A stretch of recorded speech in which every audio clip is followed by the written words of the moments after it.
Olivia Gazis with CBS. Thank you very much, Mr. Secretary. I also have a multi-parter, so with your indulgence. Mediators were in the thick of negotiations in July when Ismail Haniyeh was assassinated in Tehran. Now there's the unconfirmed possibility that Hassan Nasrallah has been targeted, possibly killed. Just days after the U.S., of course, put forward its ceasefire proposal with a coalition of countries.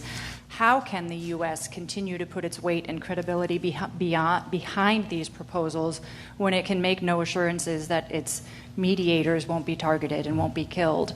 To put it bluntly, Mr. Secretary, are the ceasefire proposals that you had been efforting in Gaza and in the north now dead?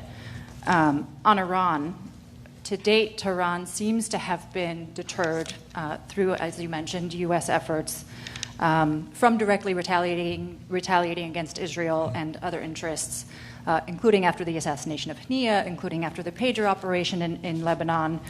Is the U.S. willing to continue its efforts to deter Iran, especially as some of these operations that the Israelis are engaging in come with little advance notice, if any?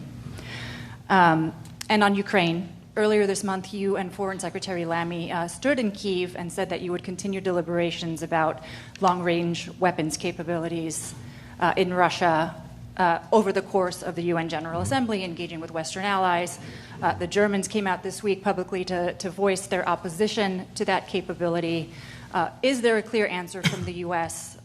To this request from the Ukrainians? And if not, how much longer do you expect them to wait for a clear answer? Thank you. Thanks. Olivia, with regard to the ceasefires, both in Gaza and in Lebanon, I don't think the question is one about individuals. The question is one about interests and what is in the interests of the respective parties, and getting them to act on those interests.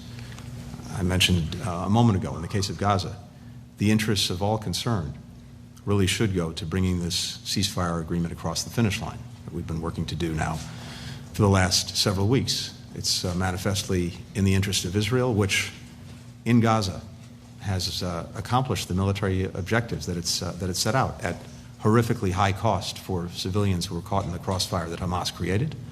But those military objectives have been achieved. And so getting the hostages home, putting Gaza on a better path, I believe is in their interests.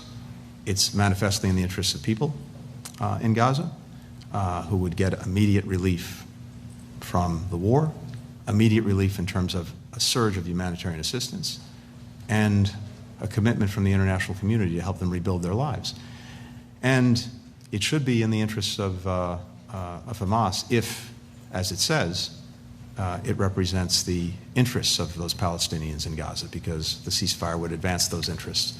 So, irrespective of the individuals involved, the interests are clear, and whoever the individuals are, they'll have to make determinations and decide. Similarly, when it comes to Lebanon, same thing. It's clearly in the interests of the Lebanese people to have peace, to have security, to have stability, to not live under threat.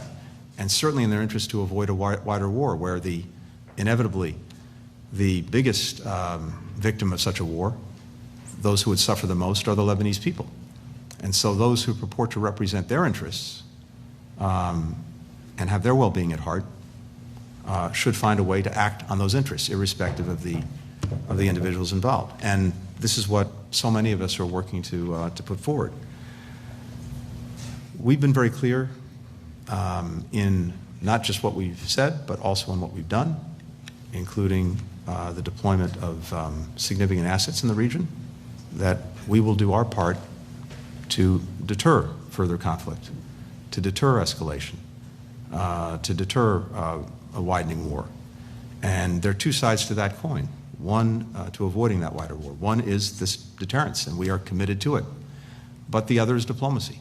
And as I mentioned before, on several occasions since October 7th, we've been on what we judge to be the brink of that wider war, and through a combination of deterrence and diplomacy, we've managed to prevent it. That's what we're focused on now, and all parties in the region, I think including Iran, know that and can see that. And then finally, with regard to Ukraine, I wasn't there because I was here in New York representing the President and the administration. So while I got a chance to see President Zelensky with President Biden briefly when they were both in New York, the meeting that took place yesterday was one that I wasn't part of. And I can tell you, though, from the readout that I got from the meeting, that it was not only very good and very positive, but among other things, it resulted in, or we announced at the same time, the provision of significantly more assistance to the Ukrainians, notably security and military assistance, more than $8 billion worth, that will carry us through the end of this administration. In the conversation between the President, President Biden, and President Zelensky, the Ukrainians presented their plan for victory, and I'll let them speak to the details of that, including what's necessary in their judgment to achieve it. And we are studying it very carefully, and that includes what, if any, additional things we or other partners of Ukraine would be called on to do in order to help them achieve that success.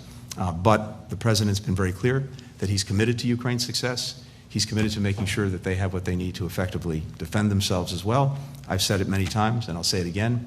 Every step along the way, we've adapted and adjusted to those needs, and I'm convinced we'll continue to do so.